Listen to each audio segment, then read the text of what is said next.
Our female protagonist claims to have memories from her previous life, even though she couldn't recall anything at first. Suddenly, her heart started hurting so much that she couldn't help but burst into tears. Surprisingly, those tears seemed to unlock her memories. She wonders if the cry of a baby acted as a catalyst in her past life. Being an orphan and poor, she had suffered a great deal and eventually died from overworking at night. She ponders whether God feels sorry for her. In her current life, the family she was born into is quite well off. Her father owns a lot of land and her mother is a beautiful woman. She seems to have a perfect life and family, except for the fact that she is living in a novel. She questions if she is the female lead, but unfortunately, she is not. She reveals that she knows someone in this novel who is crucial to the story. Without that person, the novel would be dull. She confesses that she is the villain in this novel. Evelyn Monstero, Jane, the maid, scolds her for looking at a painting that she had warned her about. Jane then asks where she is going, to which she replies that she is going to find her mother. Deep down, she admits that Evelyn is a villain, but not an ordinary one. She contemplates how the male lead could flirt with the female lead and wonders if their childhood friend orchestrated it. She also confesses that she fell in love with the main lead at first sight and envied the relationship between him and the female lead.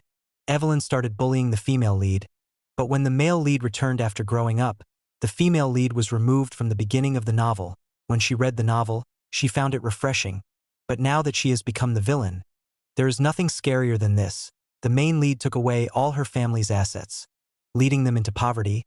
She was devastated and had to sell her title. In short, ever since the male lead appeared, she had to bid farewell to her peaceful home. And everything she once cherished, her life has been turned upside down. She sighs, definitely not content with her comfortable life, however. She then considers that being Evelyn in the novel isn't so bad after all. She decides that she won't fall in love with the male lead at first sight and won't interfere with the female lead. As long as they both live happily together, she's fine with it. She plans to attend succession classes during that time and inherit her father's estate. She just wants to enjoy the aristocratic life. Evelyn rushes to her mother, embracing her tightly, and asks if her mother had called her. Her mother playfully teases her, saying Evelyn is becoming more and more whiny. Evelyn responds with a light-hearted giggle. She then tells her daughter that there will be guests at their house next week. Evelyn wants to know who they are. Her mother reveals that before she got married, she was very close to this person, but because her son is unwell, he decided to stay in their castle for a while. Evelyn's face twists in uncertainty, and she demands her mother to tell her the person's name. When her mother seems confused, she clarifies that the person staying with them is Cassius Lenero, the son of the Duke's family. Evelyn dramatically drops to her knees on the floor, earning a surprised gasp from her mother. She thinks that even though it's just a possibility, there is certainly no exception. Cassius Lenero is the main lead of this novel, and he is coming to their house. As she watches some children play, she becomes lost in thought, pondering. She has already known about the future and planned for it, so it shouldn't be so difficult. But why does she feel so insecure? The butler asks her if she doesn't play hide and seek anymore. She replies that she prefers to sit and watch. She knows her body is that of a child's right now, so she's supposed to play often. However, every time she feels embarrassed and needs time to sit down and gather her spirits, she firmly believes that no matter how much she recalls her past life, if she hadn't come to her senses, she would have easily acted like a child. Suddenly, a girl bumps into her, snapping her out of her thoughts. While another child whines that going to the bench is against the rules of hide and seek, the girl asks him to forgive her just this once, as she is so tired. She then sits down next to Evan and takes a deep breath, stating that it looks like she has been running too much. Evelyn passes her a handkerchief, telling her to use it to wipe her sweat. She smiles warmly at Evelyn, stating that she is a very kind person. Evelyn reveals that this lovely girl's name is Alyssa, and she is the main female character in this novel. Their houses are close to each other, and Alyssa's parents worked for her father, so the two families often interacted. However, in the novel, Evelyn didn't like Alyssa to overshadow her, so she kept Alyssa by her side and treated her like a maid. But our female protagonist does not have such thoughts. She wonders why she would be jealous of such a cute and lovely girl. Alyssa then asks her if she can come over to her house tomorrow to play and bake the cookies that she liked a lot last time. Evelyn replies that she has a guest coming to her house tomorrow, so she probably won't be able to come. She further tells her that she heard the precious person is from the capital and the same age as her. but they will probably stay at her house for a while. She also lets her know that when things settle down, she will introduce him to her. Suddenly, her demeanor shifts, a shadow of sadness crossing her face as she states in a small voice that he must have fun living. With Evelyn, Evelyn is quick to notice the change in her demeanor and wonders if she is jealous. It is also true that at this time, children are often obsessed with their friends. She places her hands on Alyssa's and assures her that it is okay. Even if there are guests coming, her best friend is still her. She exclaims with excitement because Alyssa, her favorite friend, is here. Alyssa's eyes fill with tears and she embraces Evelyn, expressing that she also likes her the most. Evelyn is aware that even though she is close to the male lead, it won't benefit her. The male lead will only create misunderstandings between them. Now that she has gotten closer to Alyssa, all she needs to do is pair her with the male lead. Evelyn already dreads this moment and wishes it would never come. But she knows that whatever happens will happen in the end. Her mother asks if she is all right, which startles her with a slight jump. She admits that she is just a little nervous. However, her mother reminds her that she is about to make a new friend and should be very happy. She feigns joy at the situation, raising her hands in the air to show fake happiness. She thinks to herself that it's not fun. As she spots a carriage approaching in the distance, she realizes that the person has arrived. As the carriage door opens, her eyes widen in awe and she is left speechless. Blue eyes sparkle in a white face, and soft lips. The boy greets her mother, and she thinks to herself that it's no wonder Evelyn liked him based on his appearance alone. She doesn't know if Cassis had a painful childhood, but he seems sensitive and doesn't understand other people's ideas, often making Alyssa cry. However, as an adult, he made her cry with a different meaning. She suddenly shakes her head to clear the image from her mind and wonders what expression Cassis is wearing. Her eyes widen when they land on him, and she looks irritated as he turns to her mother and asks if Evelyn is her daughter. Her mother confirms this. She introduces herself as Evelyn Monstra and extends her hand for a handshake. He looks at her hand with surprise but eventually shakes it with a smile and thanks her. Her mother watches them with tears in her eyes, reflecting on how much those little kids have grown. Cassis was assigned to live in a separate room, thanks to careful preparations over a long period of time. This ensured that Cassis and she never came into contact at all. She tries to search for him, hiding in the corner. She believes that in order to defeat the enemy, she must first understand the enemy. Suddenly, someone calls her name from behind, startling her. It's a man who apologizes for surprising her and explains that he thought he could be of assistance. She realizes that the person is Cassis' attendant, Paul. She stammers, trying to come up with a lie, and tell him that it's nothing. She was just playing hide and seek by herself. Paul suggests playing with her, pointing to himself. She thinks that if she refuses, she will be suspected, so she agrees and tells him to close his eyes while she hides. He turns to the wall and starts counting. She thinks that she can overcome this challenge and excitedly runs, knowing that although it's a game, she must play until the end now that she has started. She believes that Paul doesn't know that the library is the easiest place to hide, so she decides to hide there. She positions herself behind a shelf. Paul announces that he will find her, but her attention is drawn to a sound. She wonders where it's coming from, and when she peeks around the corner, she sees Cassis reading a book. Panic sets in as she wonders what she should do with him approaching her direction. She realizes that she must hide, but before she can run, she freezes as he questions her presence. She starts crawling and he asks her why. She's crawling. She flinches when she hears Paul calling for her, saying that she is hidden so well that he can't find her. Quickly, she reaches for Cassis' hand and pulls him close. He asks her what she's doing, and she tells him to keep silent or else they will be found by Paul. Tightly shutting her eyes, she listens intently as his voice grows closer. He pauses, looking around with a confused expression. He mutters to himself, realizing that she may not be here, unable to find her. He eventually gives up and leaves. She lets out a sigh of relief, placing her hand on her chest. It dawns on her that she had been more frightened than she had initially thought. Although her heartbeat feels normal, puzzled by a sound, she looks up and finds herself pressed against Sis's chest. He stares at her with wide eyes, realizing that she had been hugging him all along. Suddenly, he shouts at her to let go. In her haste, she pushes him and they both stumble to the ground. Their eyes wide with surprise, she stares at his expression, wondering what could have caused such anger. He looks like he's about to kill someone. She admits that she was afraid of falling in love with Cassis, just like in the novel. So, She trained herself to look at pictures of handsome boys from a young age in order to not be swayed by his beauty. She quickly apologizes, explaining that she hadn't meant to knock him down. He tells her that she has a talent for irritating people, studying himself and glaring at her. He reminds her that the library is meant for reading books, not for playing hide and seek. Her eyes widen as she realizes that he is scolding her. Before she can respond, Paul suddenly pops up from behind, declaring that he found her. Sis's demeanor changes abruptly, and a smile spreads across his face as he helps her up. He points out that her clothes are dirty and warns her to be careful. Her jaw drops as she watches him brush off her cheek, stunned by his transformation. He waves goodbye, telling her to have fun, leaving her speechless.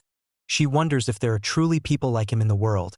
She can't help but think that no matter how she looks at it, Cassis seems to hate her. She wonders why that is. Is it because she played the villain in the original story? Or does he simply dislike her? She recalls their first meeting and how he had been glaring at her. Even at the library, she believes that Cassis seems to look down on her. Evelyn snaps out of her thoughts when Alyssa asks if she's listening, and then asks what happened. Noting that Evelyn hasn't been able to focus, when questioned about her demeanor, Evelyn apologizes and explains that she's simply preoccupied with something else. When she brings up the topic of whether anyone has ever disliked her for no reason, Alyssa's eyes narrow with a glare as she demands to know who is bothering her. Angrily, she looks up and questions if it's the child from the capital. Evelyn panics and quickly reassures her that it's not like that. Nothing special.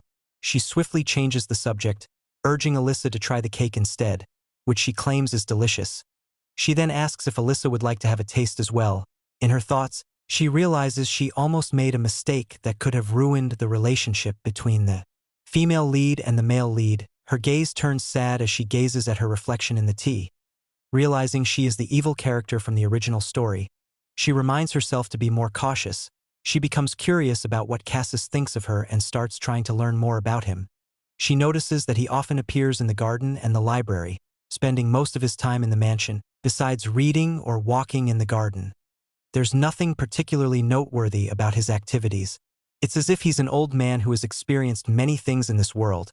She recalls that he used to go out frequently in the original story, but a sudden pain shoots through her head, making her think it's happening again. She reveals that every time she tries to remember memories from her past life, her head hurts like this. She can barely recall the contents of the book now. She remembers that her past life memories resurfaced when she was a child, but she couldn't write them down. However, she's confident that if she gets a clue, she will remember them immediately. As she looks up and sees her mother, she rushes over to her. Her mother invites her to sit down and enjoy some cake. Then, her mother asks if she's been getting closer to Cassis. Evelyn replies that she doesn't know. Her mother reveals that Cassis is currently suffering from a mental illness, saying that when the outside hurts, the inside does too. She believes that if the body is in pain for a long time, the heart will also suffer. Mona explains that the loss of sensation is the disease he is suffering from. If mana is absorbed indiscriminately in the air, it becomes a disease that the body cannot perceive. The loss of sensation to mana is like a double-edged sword. If he tries harder, he can handle the infinite mana, but if he can't, he will die in excruciating pain. She admits that Cassis is the main lead, so there's no way he will die, but he's still sick. Her mother suggests that if a cute little sister like Evelyn got close to Cassis, he would really like it. Evelyn wants to tell her mother that she also has her own sufferings, but her mother changes the topic and asks if she would like some more cake. Evelyn says yes, and her mother suggests that she should eat with Cassis in his room. She explains that the leftover cake belongs to Cassis, so if Evelyn wants more, she has to share it with him. Reluctantly, Evelyn leaves with the maid, and her mother waves at her, telling her to have fun. When she arrives at his room, she awkwardly waves and greets him. He looks up from his book and asks her what's going on. The maid responds on her behalf, saying that she wanted to eat cake with him. Evelyn wonders when she ever said that. He smiles at her and agrees that they should eat together. The maid announces that she will leave it on the table and wishes them a happy tea time. Evelyn's face pales, wanting to pull the maid back to stay with her. Now that they're both settled in their chairs, she asks if they shall eat cake, but he looks away and tells her to eat it alone. She keeps a smile on her face, but inside she's panicking. She doesn't want to eat it alone. Now that she thinks about it, this kid only pretends to be friendly and mature when he's in front of adults. She recalls how he was acting very gentle in front of the maid earlier. As she gets ready to take another bite, she can't help but wonder why she cares about him, with determination. She declares that she will finish it all. She asks him if it's normal to offer him more than once, but he firmly replies that once is enough. She wonders if she's being too obvious as he glares at her. Holding the fork with the delicious cake near his lips, she asks if he wants a bite. He turns away and reminds her that he already told her not to, and there's no need to repeat it multiple times. Despite his resistance, she still encourages him to try it because it's so tasty. Eventually, he gives in and takes a bite from the fork in her hand. His eyes widen as he chews, indicating that he knows it's delicious, but he continues to pretend otherwise. He quickly drinks some milk to cool down, but stops abruptly because it's too hot. She finishes the sentence he interrupted earlier, explaining that the milk is hot. He fans his hand in front of his face to soothe his burning mouth. She laughs at him and tells him to be careful, but he playfully calls her nosy. Meanwhile, the Count is in the carriage and is informed that they're almost there. He simply replies with an okay and takes a moment to reflect. He thinks about how he'll soon be reunited with his daughter and feels a sense of joy. Among his belongings, there's a peculiar-looking egg along with other items. With a happy smile on his face, the Count returns and announces his arrival. Evelyn rushes to her father, who lifts her up in a warm hug. She asks him if he had a good time at work, and he asks if she missed him during his absence. She replies that she did, although it still hurts when he playfully rubs his pointy chin against hers. Later, as everyone gathers around the dining table, the Count asks Cassis if he's adjusted to his new life here. Cassis thanks him for his concerns and says that he's living a very good life. The Countess informs the Count that dinner was specially prepared for him and encourages him to eat plenty. However, the Count looks at his daughter and insists that she should eat a lot. Instead, the Countess then gestures to Evelyn, pointing out that she has something sticky on her face and lips. She raises her handkerchief to wipe it off, while Cassis observes the family with wide eyes. He then suggests that now that Cassis is here, they should organize a party. He mentions that Cassis is already here, but they haven't had a welcome party yet. It would be better to have a party to introduce him to the neighbors. The Countess agrees, saying it's a good idea as it would help Cassis become closer with his peers. Cassis looks surprised, his eyes widening with concern and uncertainty as he tries to intervene.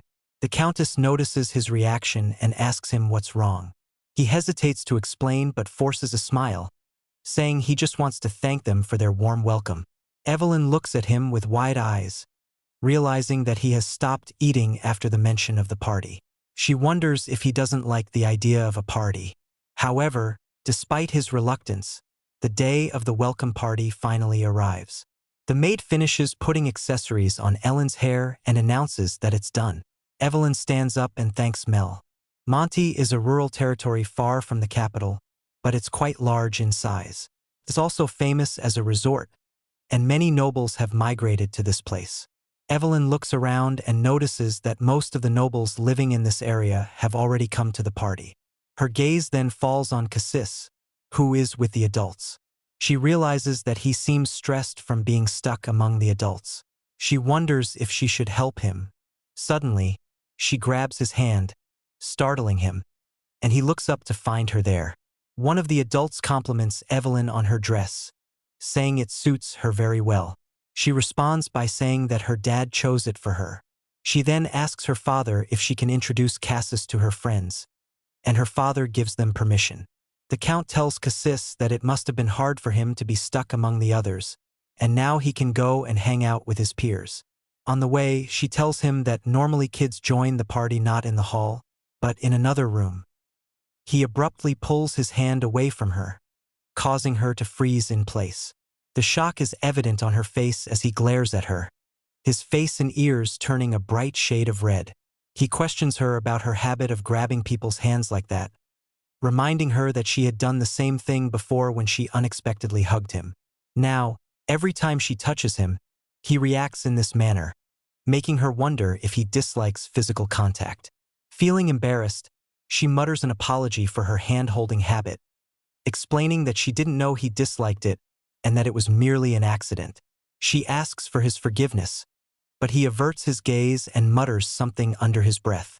Now that she has humbly apologized, she wonders what he should do.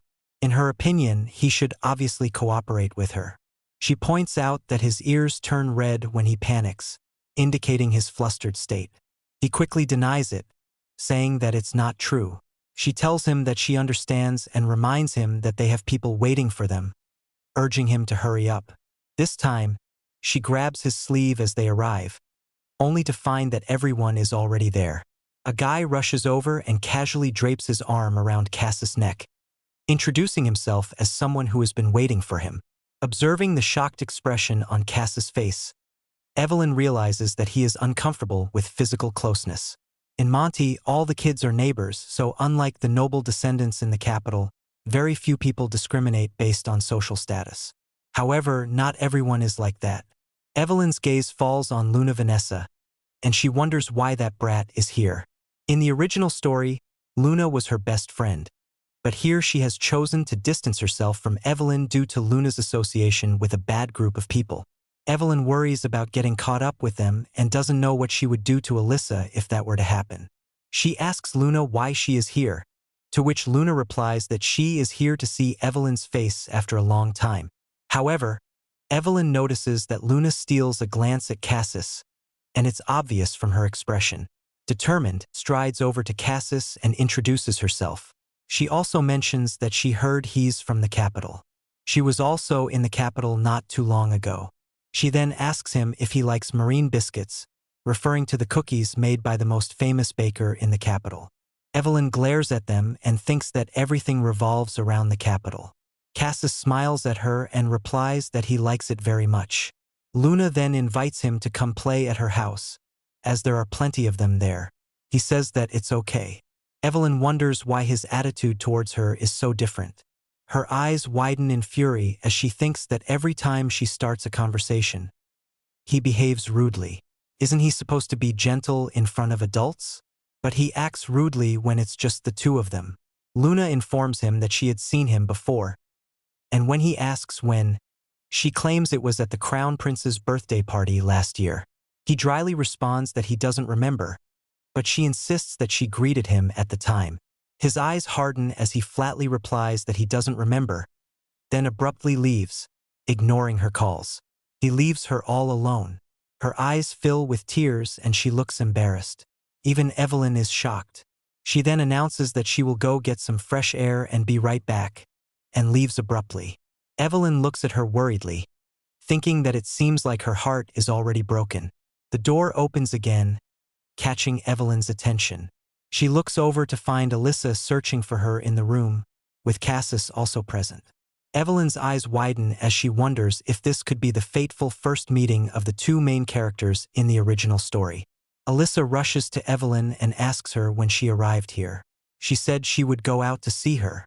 Evelyn corrects her, saying that she had told her to wait, yet she still went out to look for her. Because of this, they couldn't find each other last time. Bissa smiles nervously, saying that she was afraid she would get bored on the way. Evelyn tells her that her excuses are always the same. Cassis just giggles in response. However, Evelyn's gaze falls on Cassis as she watches them lock gazes.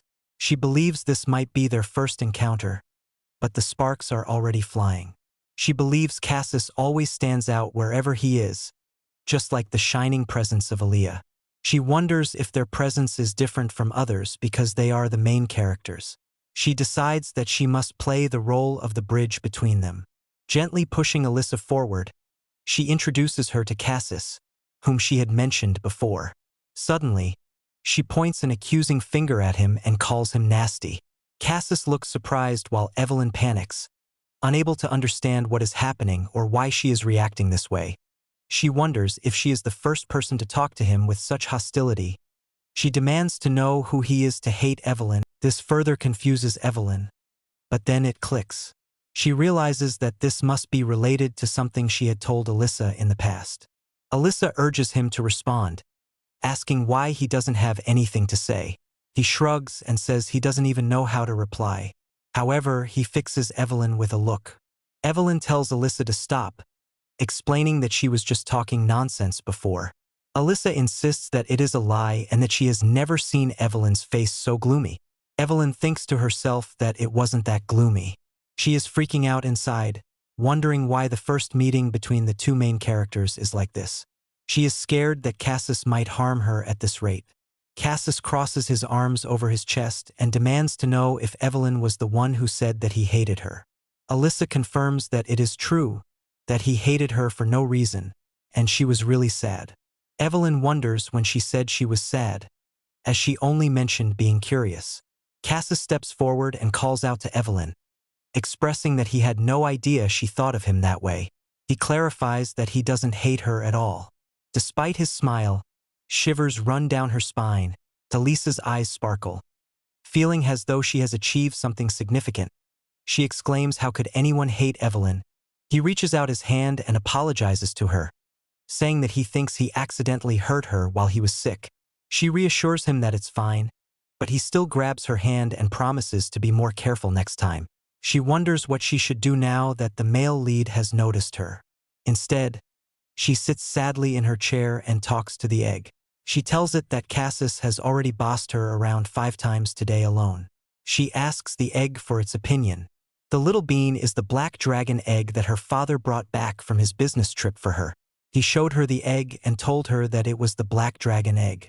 He asked her if she liked it, and she was surprised. She asked her father if it was for her, and he confirmed that it was. He didn't know when it would hatch, but if she took good care of it, it would come out of the egg in no time. She promised her father that she would take good care of it because it looked like a black bean. She named it Little Bean. Alyssa looked at her with her mouth wide open, surprised by the name. She repeated it in surprise because it looked like a black bean. She was concerned about Alyssa's reaction, but she couldn't think of a better name. After the welcome ceremony, Cassis started bossing her around. One day, while they were sitting at a table and she was playing with her toy, he asked her to get him some water. She replied that there were servants to do it. He seemed saddened and claimed that she hated him. She hated him because he was just a sick boy who stayed home and ate. Confused by his manipulation, she suddenly stood up and told him she would bring him the water. She thought that an evil person like him had devoured her. Yet, in front of adults, he pretended to be very caring towards her. That's why no one would believe her even if she exposed Cassis' atrocities. She looks at Little Bean, beaming at him. She asks that when he wakes up and sees Cassis, he should bite her on her behalf. She had no clue about the consequences of her words when she threw them out. Outside, she plucks a flower and sits down, wondering why she's suffering like this. Cassis had asked her to bring him a lilac, and when she questioned him about the sudden request, he responded with sad eyes. The flowers in the vases were dead, and he wondered if he would die soon like them. She thought if he wasn't sick, she would have kicked him hard to the AML lake. After all, Cassis is a child who will fall in love with Alyssa and return to the capital, no matter how long it takes. They will only meet face to face for about a year. She told herself it's right. She just has to endure him for a year. This is just a kid's joke. She has to be kind. She returns with the lilac. He apologizes, saying he must have mistaken what he wanted. It's lavender, not lilac. He was confused because they would have the same color. However, he tells her it's fine. He cannot trouble her just for someone like him. The flower is enough. With anger, she tries hard to control herself. She slowly rises from the chair and tells him she will leave first and to rest well. Once she shuts the door behind her, she leans against it and looks up, her eyes sparkling with mischief as she declares he messed with the wrong person. In her previous life, she was a kindergarten teacher. Although time flew so fast for her, facing the children is still as easy as pie. Cassis asks her for a book he really wants to read. Then he asks for a glass of fruit juice. After that day, whenever Cassis has time, he's always ordering her. This time, when she steps into his room, he's ready with his demands. But when she smiles brightly at him and asks what he needs, he realizes he's doomed. She leans in to check his forehead, asking him if he has a fever. His cheeks and ears redden as he looks at her, insisting he's fine and blaming the open door for catching a cold. She instructs Mel to bring him a glass of hot milk, but he tries to brush off her hand resting on his shoulder, assuring her that he's perfectly fine. His cheeks only grow redder. She asks if he doesn't like milk and offers to make black tea instead, which catches his attention. His eyes widen as he starts to decline, but she has already instructed the maid to bring black tea. She tells him how great he is for drinking black tea, even though she finds it bitter. She playfully teases him about growing up, and Mel agrees, acknowledging that he's really great. Evelyn thinks to herself that everyone knows this idiot hates black tea. So what did he expect? Did he think she would just sit there and endure it? She had already carefully researched the information. After a little while, Mel returns with his black tea and takes his first sip. His expression reveals that he's had enough. Mel asks him if it tastes good, and he thanks her, saying yes. Evelyn thinks he's just pretending to be fine. When Evelyn makes a face at him and sticks her tongue out, his face loses color. The maid demands to know what's wrong with him and if he's okay. The next day, Evelyn wonders how she can tease him today. Spotting Cassis in the distance, she rushes to his side. Although he tries to ignore her, she mischievously asks if there's anything she can do for him. He questions what's the matter with her, and she smiles, claiming she was just worried he might be sick and asking if he's okay. He sighs deeply and urges her to please stop. She wonders about his reaction and realizes that he doesn't look very good today. She wonders if he's hurt somewhere and asks if he's injured. He responds that it's all because of that. When she tries to reach for his arm, he brushes her off, telling her not to worry about him and turning to leave. She looks at her hand and wonders why he got so angry just because she touched him. Realizing that he might have a fever, she believes that it would be dangerous to leave him alone. She calls after him but is surprised to find him already collapsed on the floor in the distance. Her face pales, and she rushes to his side as he is placed in his bed. She gazes at him with a concerned expression, pondering what to do with a sick child. The doctor mentioned that there was an excessive amount of power building up in his body, causing him to faint. If the medication had been taken on time, it wouldn't have accumulated to this extent. Paul insists that Cassis takes a full pill daily, but she questions if medicine tolerance has developed, rendering the medication ineffective. Perhaps Cassis intentionally didn't take the medicine. During her time working in the kindergarten, she encountered many children who pretended to take their medicine out of fear of reprimand, only to spit it out later. She searches around her bed, as that's where they usually hide it. After a bit of searching, she finally locates it. She speculates that maybe he disliked the medicine due to its bitterness, leading him to spit it out because he despises bitterness. She contemplates if adults would do the same. She decides to wait for him to wake up and ask him later. He groans in pain, causing her to worry about his well-being.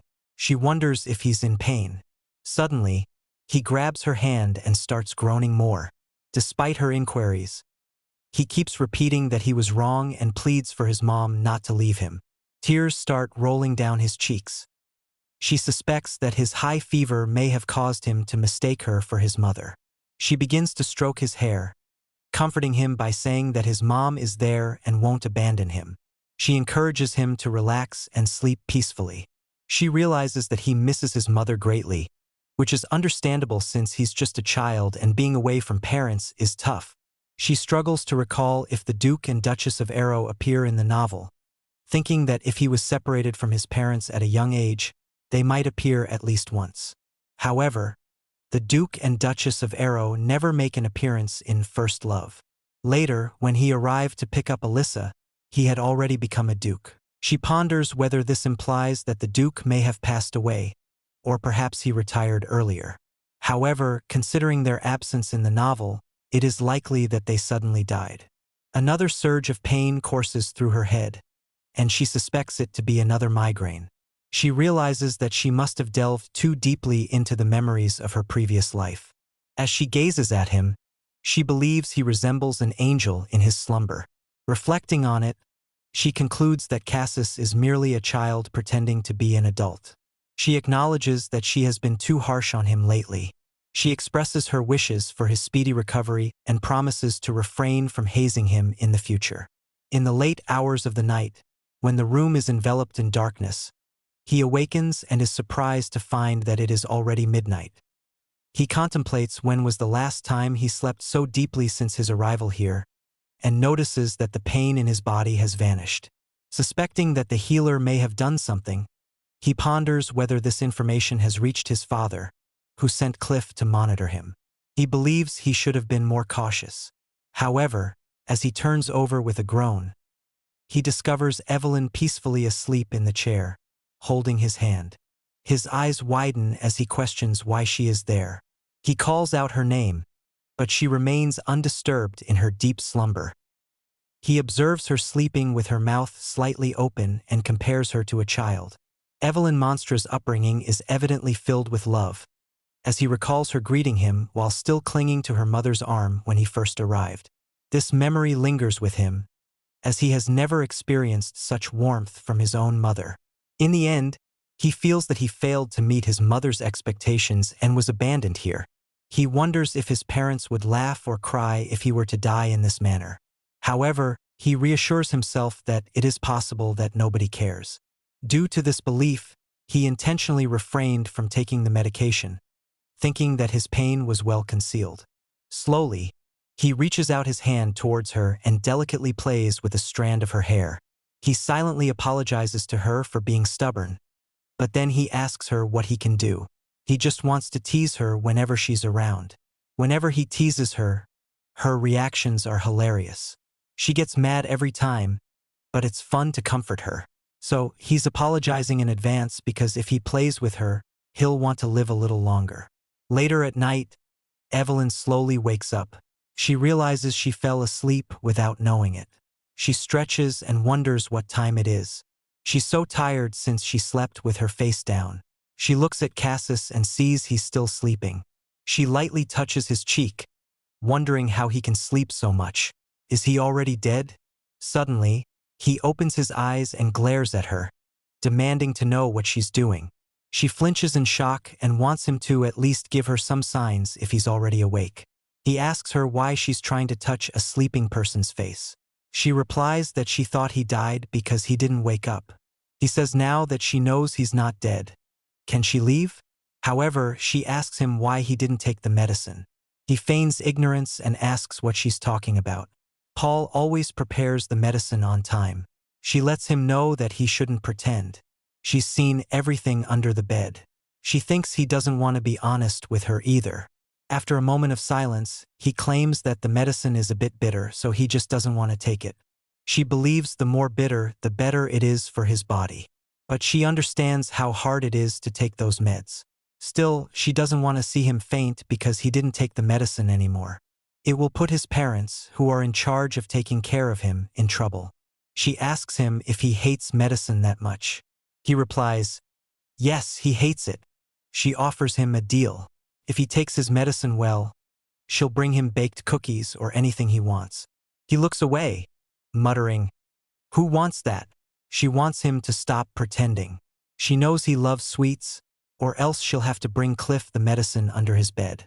He glares at her and demands to know if she's threatening him. She responds by saying it's not a threat. She wants him to get well soon. He warns her not to lie. She hates him because he always brings her trouble. She admits he is troublesome indeed, but besides that, she doesn't like him getting sick. She tells Cassis he has to take the medicine no matter how bitter it is. If he doesn't take it because it doesn't taste good, he will collapse like today, and then everyone would be worried about him. He bites his lower lip in frustration and then points out that there's no guarantee he will get better after taking it. Suddenly, she realizes and understands now. She couldn't at first since he kept pretending to be an adult. Actually, he's scared. He is afraid something would go wrong, afraid to die. She says who knows. She thinks he will get better. He sarcastically asks if she's Cliff. How does she know? She thinks, well, because he is the protagonist. However, what she tells him is that it's because he is still a child. She points out that children's natural recovery is extremely fast, so he will get better soon too. He lies down and turns away, showing her his back as he says, what else can he expect from her now that he is awake? Shouldn't she go back? She asks him how he can say that to someone who stays till midnight taking care of him. At a moment like this, he has to thank her. He expresses his gratitude, causing her to pause in surprise. He thanks her once again for coming here and taking care of him. Then he hides himself under the blanket, declaring that now he's sleeping for a while. After she shuts the door closed, she leans against it, thinking, what was that? Seriously, how could he thank her so honestly like that? But she admits she doesn't feel bad, though. Since that day, she always watches Cassis taking medicine. Fortunately, he does not disappoint anymore. His health is getting better, and she has to face an actual problem which she has forgotten these days. That is, Cassis and Elisa have not gotten closer even a bit. The novel is about first love, so it is an absolute set.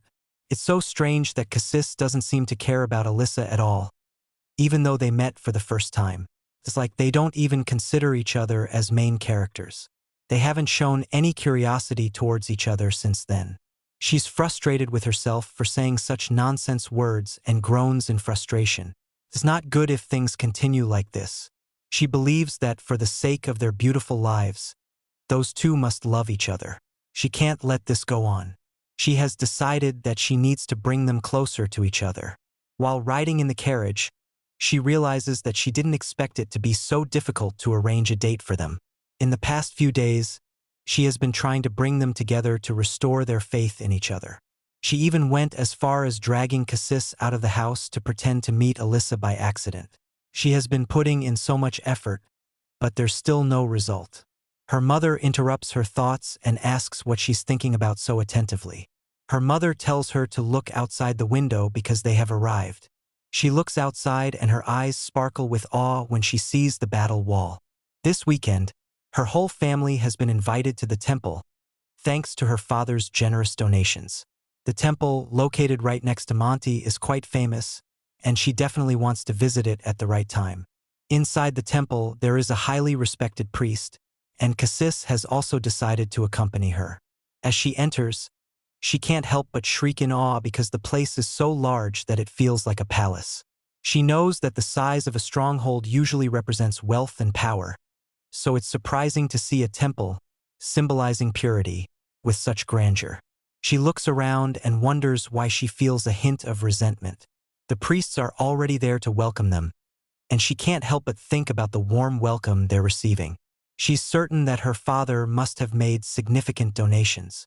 They then inquire about the sick child and inform everyone that preparations are being made inside so they can come in. Cassis appears hesitant to enter, and the Count notices and asks him what's wrong. He wonders if Cassis feels uncomfortable somewhere. Cassis replies that he's not hurt. Cassis's hands start trembling, and he admits feeling guilty. The Count pats him on the head and reassures him that since he came to his house, he's considered like a child and part of the family. If the child is sick, it's only natural for the parents to care for them, so Cassis shouldn't worry about bothering anyone. Cassis's cheeks turn red as he says thanks. He then turns to his wife and tells her he'll go for a while. The priest asks if she wants to wait in the VIP room, but she prefers to pray in the meantime. She invites Evelyn to join her, and as they both pray, Evelyn hears footsteps approaching. She realizes someone is coming, and when she looks back, she sees a child with blue hair staring at her. She wonders who it could be, as he's wearing a priest uniform and seems to be around her age, even though he's already a priest. She also wonders if he has something to say, as he continues to stare at her. Startled, she looks away from the child when her mother calls her to leave. The Countess asks what's wrong, and Evelyn tells her that someone has been staring at them. But when her mother looks, there's no one there. Evelyn is surprised because he was just there. The priest realized they were tired from the journey, so he prepared a meal for them. Evelyn, surprised by his statement, thinks that it's obvious the food was well prepared. She pondered how much her parents had donated for them to go this far. She leans over to Cassis and asked if the priest prayer really worked. Cassis informs her he doesn't know as he hasn't seen any changes. Cassis begins to blush and tells Evelyn not to sit so close to him. She explains that she has to whisper in his ears, but why is he nagging her? The priest comments that the Count's daughter is much more mature. The Countess is surprised he remembers Evelyn. It is also revealed the priest was in charge of Evelyn's baptism. The priest states it was rare for a child to stay in holy water so comfortably. Her mother informs her that when she was a baby she was taken to Hisaya to be baptized. They remember that when she was placed in the holy water, she was not breathing. But it turned out she had only fallen asleep. The next day was probably her first successful flip. Her mother cried a lot. She was so small, but now she's grown a lot. She thanks her parents for her growing up so well. Holy water is water that can be purified just by touching it. The newborn baby is so pure that even if you soak them in water, there won't much of a reaction. However, impure adults will not be able to bear it and die. It's amazing how a child can fall asleep in holy water without crying. The Countess is grateful to the priest that her daughter can grow up so well. Thanks to Evelyn's family, this year will be prosperous. He hopes they visit regularly, but Evelyn can tell he just wants them to donate regularly. With a smile, she inquires if there is anyone among the priest her age. The priest asks who is she looking for. She nervously says she has seen a kid her age. The second priest states he's the person responsible for the apprentices. If she can tell them more about the appearance, he can bring them in. She exclaims they don't need to bring him in. Suddenly they start staring at her. She confesses it was a boy with blue hair and yellow eyes. The priest is shocked. He nervously states there is no like that among the apprentices. Evelyn then says she clearly noticed he was dressed as a priest. The priest retorts that occasionally there are such cases. The head priest states that children come there to get the priest experience, so she must have seen one of them. Noticing it was getting late, the head priest suggested they spend the night. According to their rules, men and women will be separated. Later, Evelyn fell asleep in the arms of her mom. However, she couldn't fall asleep. She decides to go outside and get some fresh air. Outside, she notices a stone statue and is amazed by its beauty. Suddenly, she notices something blue in the bushes. She approaches it and spots the blue-hair boy who runs away. She chased after him, telling him to stop. Suddenly, she grabs his leg and they both fall. He apologizes for peeking, referring to her as a fairy. She's confused and questions why he's apologizing. Tears form in the boy's eyes, obviously confused. She passes him a handkerchief and he wipes his face. She explains she just wants to talk to him with puppy dog eyes. He questions why she wants to talk to him. She reveals because he was peeping on her.